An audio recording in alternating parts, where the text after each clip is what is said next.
আমরা এবার একটু ভিটামিন ডি নিয়ে আলোচনা করে নিই। আরেক ধরনের fat soluble vitamin, vitamin D. Vitamin D, vitamin D কি? ভিটামিন ডি হচ্ছে fat soluble vitamin, fat soluble vitamin. এবার এই যে ফ্যাট সলিউবল ভিটামিন, আমরা কি কি ভিটামিন জানি ফ্যাট সলিউবল? এ, ডি, ই, কে। এ, ডি, ই আর কে, এগুলো হচ্ছে ফ্যাট সলিউবল ভিটামিন, তাই তো? অলরেডি আমরা ভিটামিন এ নিয়ে আলোচনা করে নিয়েছি, এখন আমরা ভিটামিন ডি নিয়ে আলোচনা করব। এবার ভিটামিন ডি এরও কিছু ভিটামার্স রয়েছে, তাহলে what are the vitamers of vitamin D? সেটা হচ্ছে vitamin D one, D two, D three, D four এবং ডি ফাইভ। তাহলে আমি লিখি vitamin D one, vitamin D two, vitamin D three, vitamin D four এবং vitamin D five. These are the vitamins of vitamin D. These are the vitamins of vitamin D. But প্রত্যেকটার আলাদা আলাদা নাম আছে। যেমন vitamin D one, vitamin D one কি? Vitamin D one হচ্ছে ergocalciferol এবং লুমিস্টেরলের একটা mixture. It is a mixture of ergocalciferol with lumisterol. রেশিওতে কত রেশিওতে মিক্স আছে? 1:1, মানে 1 পার্ট যদি আর্গোক্যালসিফেরল থাকে 1 পার্ট থাকবে লুমিস্টেরল। তাহলে ভিটামিন ডি ওয়ান হচ্ছে mixture of ergocalciferol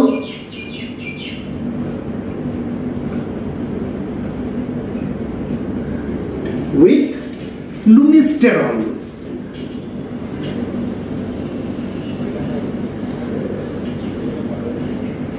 With lumisterol কত রেশিওটা? কত? 1:1 রেশিওতে, মানে 1 পার্ট অফ আর্গোক্যালসিফেরল থাকবে, তার সঙ্গে 1 পার্ট অফ লুমিস্টেরল থাকবে। এটা হচ্ছে vitamin D one.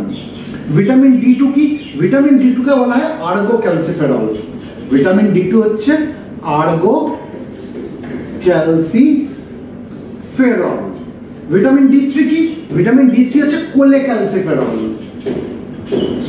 Cholecalciferol. Vitamin D four কি? ভিটামিন ডি ফোর হচ্ছে 22 ডাইহাইড্রো আর্গোক্যালসিফেরল। 22 ডাইহাইড্রো আর্গোক্যালসিফেরল।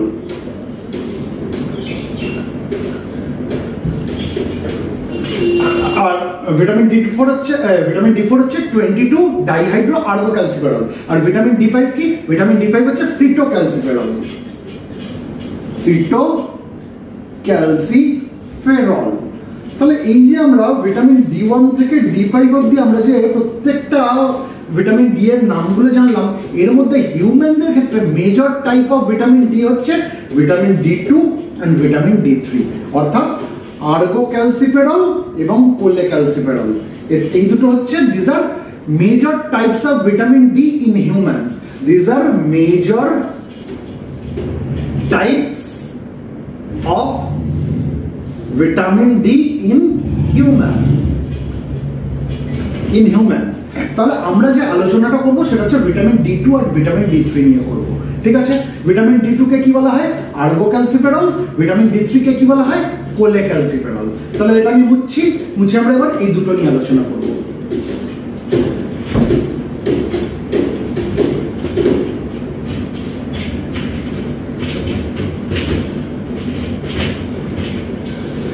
তাহলে আমরা কি জানলাম? ভিটামিন ডি টু কে কি বলা হয়? আর্গোক্যালসিফেরল। এদিকে আমি আর্গোক্যালসিফেরল লিখি, যেটা হচ্ছে ভিটামিন ডি টু। আর এদিকে আমি কোলেক্যালসিফেরল লিখি, যেটা হচ্ছে ভিটামিন ডি থ্রি।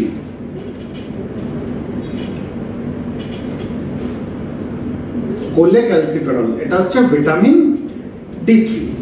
এবার দেখো, এই যে ভিটামিন ডি টু যেটা হচ্ছে আর্গোক্যালসিফেরল এবং ভিটামিন ডি থ্রি যেটা হচ্ছে কোলেক্যালসিফেরল, এই দুটোই হচ্ছে বায়োলজিক্যালি ইনঅ্যাক্টিভ। এরা বায়োলজিক্যালি ইনঅ্যাক্টিভ, এরা তার অ্যাক্টিভ ফর্মে কনভার্ট হবে শরীরের মধ্যে। This two are biologically inactive, দুটোই। এটাও বায়োলজিক্যালি ইনঅ্যাক্টিভ। এবার এগুলো আমাদের শরীরের মধ্যে কি দেখবো, যে এগুলো তার অ্যাক্টিভ ফর্মে কনভার্ট হবে। প্রথমে আমরা যদি আর্গোক্যালসিফেরল নিয়ে কথা বলি, এই আর্গোক্যালসিফেরল কোথায় পাওয়া যায়? এরা আমরা কোত্থেকে পাই? It is ingested from diet. আমরা যে খাবার খাই তার ভেতর থেকে এই আর্গোক্যালসিফেরল আমাদের শরীরের মধ্যে আসে। তাহলে আর্গোক্যালসিফেরল কোথা থেকে পাওয়া যায়? ইট ইজ ইনজেস্টেড ফ্রম ডায়েট। এবার কোন কোন খাবারের থেকে আসে সেগুলো নিয়ে আমরা পরে আলোচনা করবো। আপাতত যেটা জানলাম যে আর্গোক্যালসিফেরল বা ভিটামিন ডি টু যাই আমরা বলি, দে আর ইনজেস্টেড ফ্রম ডায়েট। কিন্তু কোলেক্যালসিফেরল নিয়ে আমরা যদি কথা বলি, যেটা হচ্ছে ভিটামিন ডি থ্রি, এরা দুভাবে হতে পারে। একটা হচ্ছে এটা আমাদের শরীরে সিনথেসাইজ হয়, মানে আমাদের এই চামড়ার তলায়, আমাদের এই যে স্কিনের যে আউটার মোস্ট লেয়ার, এটাকে কি বলা হয়? এপিডার্মিস বলা হয়। এই এপিডার্মিসের যে লোয়ার লেয়ার্স রয়েছে, এখানে এগুলো তৈরি হয়। কিসের ইনফ্লুয়েন্সে তৈরি হয়? আলট্রাভায়োলেট বি যেগুলো রয়েছে তার প্রভাবে তৈরি হয়। সূর্য থেকে যে আসে আলট্রাভায়োলেট বি, তার প্রভাবে আমাদের স্কিনের যে এপিডার্মিস যে লেয়ারটা রয়েছে, যেটা আউটার মোস্ট যে লেয়ার, তার যেটা লোয়ার লেয়ার রয়েছে, তার নিচের দিকের যে লেয়ার, সেখানে তৈরি হয়। আর কি? এবং কোলেক্যালসিফেরল যেটা ভিটামিন ডি থ্রি, এটা ডায়েটের থেকেও আসতে পারে। তাহলে কোলেক্যালসিফেরলের আমরা দুটো জিনিস কি দেখলাম? একটা হচ্ছে এটা তৈরি হয় কোথায়? Synthesised in the lower layers of epidermis.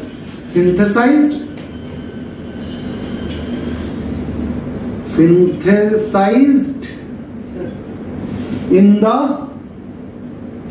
lower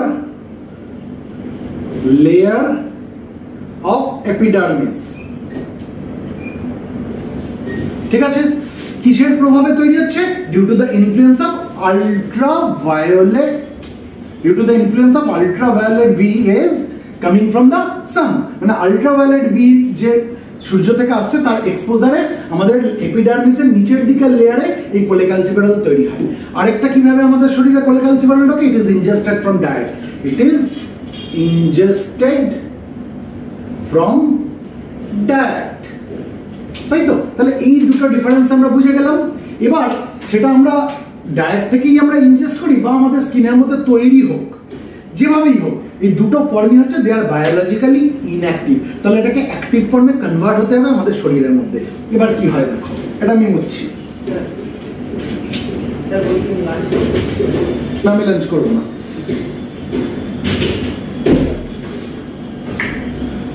আচ্ছা,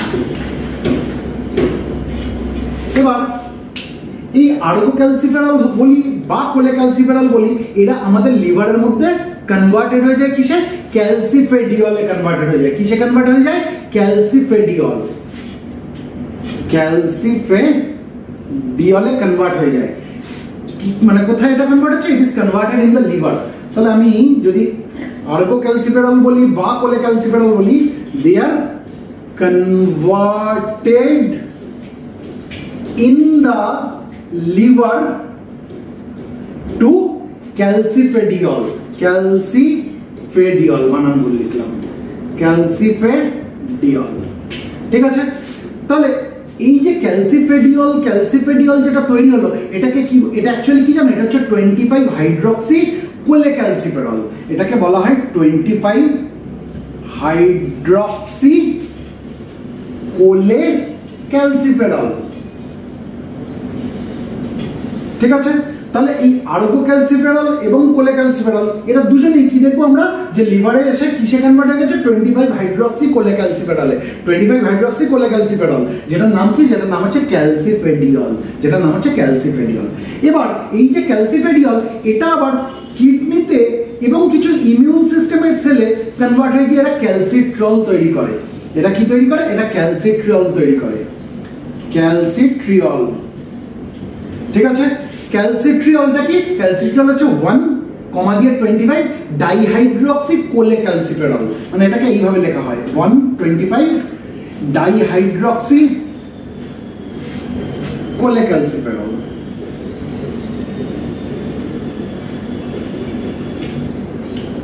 ঠিক আছে?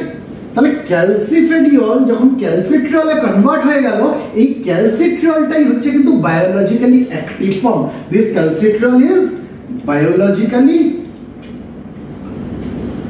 Active form. ঠিক আছে? এই অবধি আমরা বুঝলাম। তাহলে আমরা কি দেখলাম? আর্গোক্যালসিফেরল আমরা মানে ডায়েটের মাধ্যমেই কনজিউম করি, বা কোলেক্যালসিফেরল যেটা আলট্রাভায়োলেট বি রেজার এক্সপোজারে আমাদের স্কিনের এপিডার্মিসের নিচের দিকের লেয়ারগুলোতেই তৈরি হয়, বা আমরা তাকে ডায়েটের মাধ্যমে ইনজেস্ট করে থাকি, এগুলো আলটিমেটলি কি, এগুলো আলটিমেটলি হচ্ছে বায়োলজিক্যালি ইনঅ্যাক্টিভ ফর্ম। তাহলে এটা অ্যাক্টিভ ফর্মে কনভার্ট হবে, ক্যালসিট্রিওলে কনভার্ট হবে, তারপরেই সেটা কিন্তু কাজ করবে, তার কাজ সে দেখাতে পারবে। তাহলে এই কনভার্সনটা কোথায় হয়? দুটো ধাপে হয়। প্রথম ধাপ কোনটা? প্রথম ধাপ হচ্ছে লিভারে। লিভারে কি হয়ে যায়? লিভারে আর্গোক্যালসিফেরল হোক বা কোলেক্যালসিফেরল হোক, সেটা কি করবে? সেটা ক্যালসিফেডিওলে কনভার্ট হবে, অর্থাৎ 25 হাইড্রক্সি কোলেক্যালসিফেরলে কনভার্ট হবে। এই যে 25 হাইড্রক্সি কোলেক্যালসিফেরলে কনভার্ট হলো বা ক্যালসিফেডিওলে কনভার্ট হলো, এটা আবার কি দেখবো আমরা? এটা কিডনিতে মানে কিডনিতে কনভার্ট হবে বা কিছু ইমিউন সিস্টেমের সেলের মধ্যে কনভার্ট হবে, যেটা আলটিমেটলি কনভার্ট হয়ে কি তৈরি করবে? ক্যালসিট্রিওল তৈরি করবে। এই ক্যালসিট্রিওলটা কি 1,25 dihydroxy cholecalciferol, and this is the biologically active form. এই যে ক্যালসিট্রিওল তৈরি হলো, এটা এবার কি হবে? এটা ব্লাডের মধ্যে সার্কুলেট, মানে ব্লাডের সঙ্গে এটা সার্কুলেট করতে থাকবে। এই ক্যালসিট্রিওলের কাজ কি? এরা মানে ক্যালসিয়াম, ম্যাগনেসিয়াম এবং ফসফেটের ইন্টেস্টিনাল অ্যাবজর্পশনকে বাড়াবে। এই ক্যালসিট্রিওল কি করবে? It improves the intestinal absorption of, it improves the intestinal absorption of calcium, magnesium এবং phosphate. Calcium, magnesium and phosphate, ঠিক আছে? এই জন্য ক্যালসিয়াম আমরা যখন নিচ্ছি, তার সঙ্গে আমরা যদি ভিটামিন ডি নিই, ঠিক আছে, তাহলে কি হয়? ক্যালসিয়ামের অ্যাবজর্পশন ভালো হয়ে যায়। তাহলে ভিটামিন ডির অভাবে কি হবে? ক্যালসিয়ামের অ্যাবজর্পশন ভালো হবে না। তাহলে এই যে ক্যালসিয়াম, যেটা হাড় মজবুত করার জন্য দরকার, তাহলে যদি ভিটামিন ডি যদি সাফিসিয়েন্ট শরীরে না থাকে, তাহলে কি হবে? ক্যালসিয়াম ঠিক করে অ্যাবজর্ব হবে না, আলটিমেটলি যেটা হবে যে হাড়টা মজবুত হবে না। এই অবধি আমাদের কাছে বুঝলাম, আমাদের কাছে কনসেপ্টটা ক্লিয়ার হলো। আচ্ছা, এবার তাহলে দেখা যাক যে যদি আমাদের শরীরে প্রপারলি ভিটামিন ডি না থাকে, অর্থাৎ ভিটামিন ডি ডেফিসিয়েন্সিতে কি কি হতে পারে, এটা তো আমরা বুঝছি। ভিটামিন ডি কি করে আমরা বুঝলাম? যে ক্যালসিয়াম, ম্যাগনেসিয়াম এবং ফসফেটের ইন্টেস্টাইন থেকে যেগুলো অ্যাবজর্ব হচ্ছে, সেই অ্যাবজর্পশনটাকে বাড়িয়ে দিতে সাহায্য করে, মানে ভালোভাবে অ্যাবজর্ব হতে সাহায্য করে। এবার আমরা দেখবো যে যদি ভিটামিন ডি ডেফিসিয়েন্সি থাকে, ডেফিসিয়েন্সি অফ ভিটামিন ডি, তাহলে কি হবে? ডেফিসিয়েন্সি অফ ভিটামিন ডি যদি থাকে, তাহলে কি হয়? দেখো, তাহলে কি হবে? বোনস যেগুলো রয়েছে সেগুলো তো সফট হয়ে যাবে, তাই তো? বোনস যেগুলো সেগুলো সফট হয়ে যাবে, যেটাকে কি বলা হয়? যেটাকে বলা হয় অস্টিওমেলাসিয়া। অস্টিওমেলাসিয়া, এই যে অস্টিওমেলাসিয়া, এটা কি? এটা অ্যাডাল্টদের ক্ষেত্রে আমরা জেনারেলি বলে থাকি, অ্যাডাল্টদের ক্ষেত্রে this is nothing but the softening of bones. এটাই যদি বাচ্চাদের ক্ষেত্রে, এটাকে আমরা রিকেটস বলে থাকি। যেটা বাচ্চাদের ক্ষেত্রে হলে এটাকে আমরা কি বলে থাকি? রিকেটস বলে থাকি, ঠিক আছে? এটা হচ্ছে বাচ্চাদের ক্ষেত্রে, চিলড্রেন্স। তাহলে অস্টিওমেলাসিয়া বলি বা রিকেটস বলি, এগুলো কি? এগুলো হচ্ছে সফটেনিং অফ বোনস, বোনসটা সফট হয়ে গেছে। This is softening of bones. এবার একটা জিনিস জেনে রাখতে হবে, এই যে রিকেটসের আবার অন্য কারণও থাকতে পারে, শুধু যে ভিটামিন ডি ডেফিসিয়েন্সি থেকে হচ্ছে তা না, এটা জেনেটিক কজও থাকতে পারে। কিন্তু যদি ভিটামিন ডি ডেফিসিয়েন্সি থেকে হয়, তখন কি হবে? তখন যে সমস্যাগুলো হয় সেগুলো থেকে কিন্তু আবার কিছুটা হলেও ওভারকাম করা যায়। যেমন রিকেটসের বাচ্চা তুমি যদি দেখো না, তাদের পাগুলো দেখবে এরকম তীর ধনুকের মতো এরকম বেঁকে যায়, মানে পাগুলো এরকম টাইপের হয়ে যায়। এটাকে বলা হয় বোর্ড লেগস। দেখবে দেহটা এরকম টাইপের, আমি খুব একটা ভালো ছবি আঁকতে পারি না, মানে বোঝার চেষ্টা করো। পাগুলো এরকম দেখবে ধনুকের মতো বেঁকে গেছে, বাচ্চাগুলো এরকম করে করে হাঁটে আর কি, পাগুলো এরকম হয়ে থাকে। এটাকে কি বলে? Board legs. বোর্ড লেগস, ঠিক আছে? বো মানে কি? বো মানে হচ্ছে ধনুক। ধনুক, এই ধনুক, এই তীর, এই যে ধনুক, এই ধনুকের মতো পাগুলো বেঁকে গেছে, এটাকে বলা হয় বোর্ড লেগস। ক্রিকেটে আমরা দেখতে পাই লার্জ ফোরহেড, ফোরহেডটা বড় হয়ে যায়, লার্জ ফোরহেড,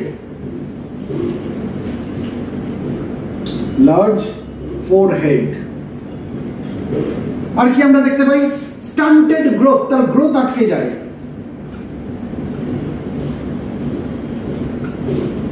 আর আমরা কি দেখতে পাই? বোনের মধ্যে পেন হয়, ব্যথা হয়, বোন পেন, ঠিক আছে?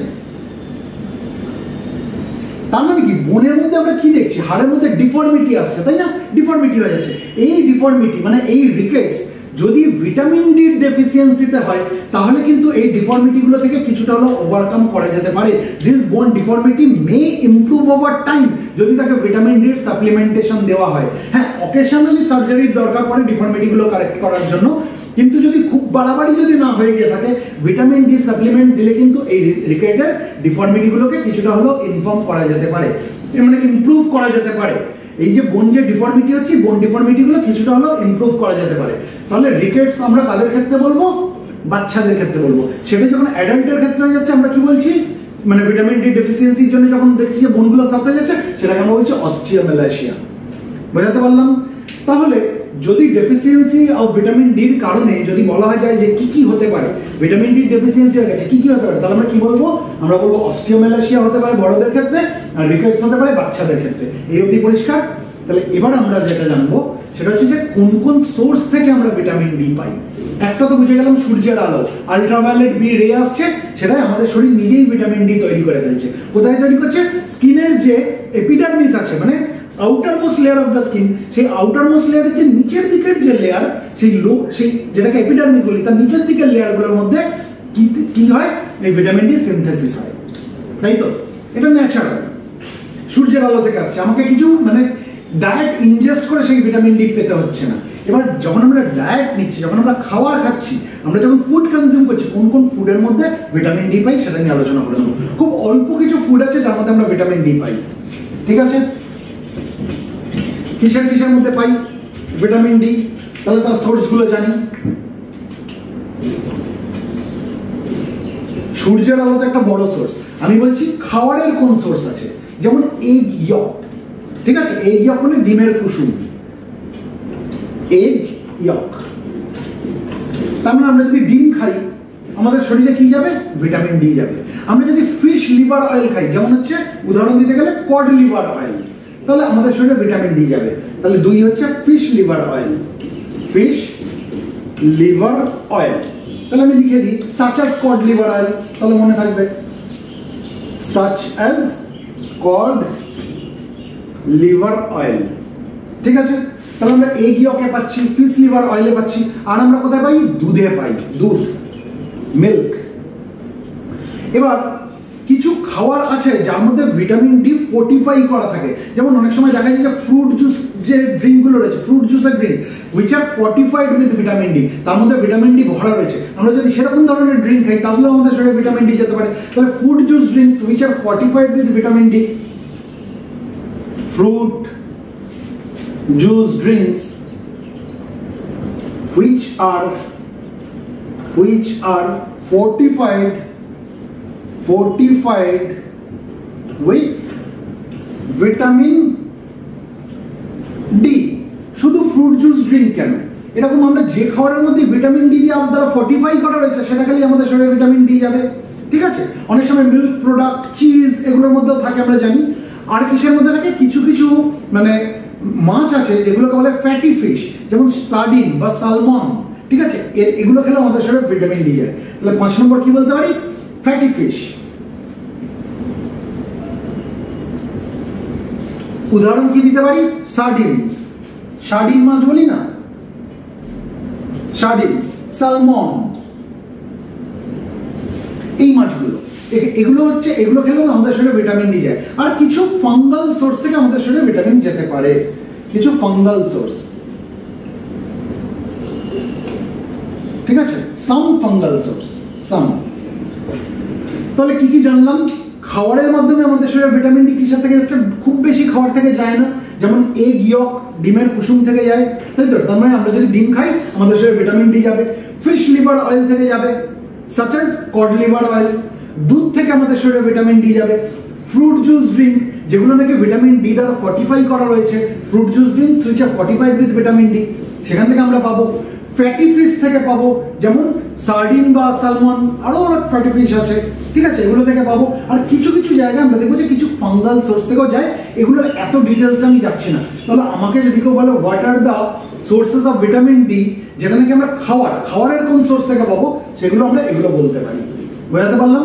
আরেকটা সোর্স কি, যেটা আমরা একদম সূর্যের আলো থেকে পাচ্ছি, সেটা হচ্ছে ultraviolet B rays, UV rays, UV B rays, তাই তো, যেটা সূর্য থেকে আসছে, যেটা আমাদের স্কিনের মধ্যে আমাদের ভিটামিন ডি কে সিনথেসাইজ করতে সাহায্য করছে।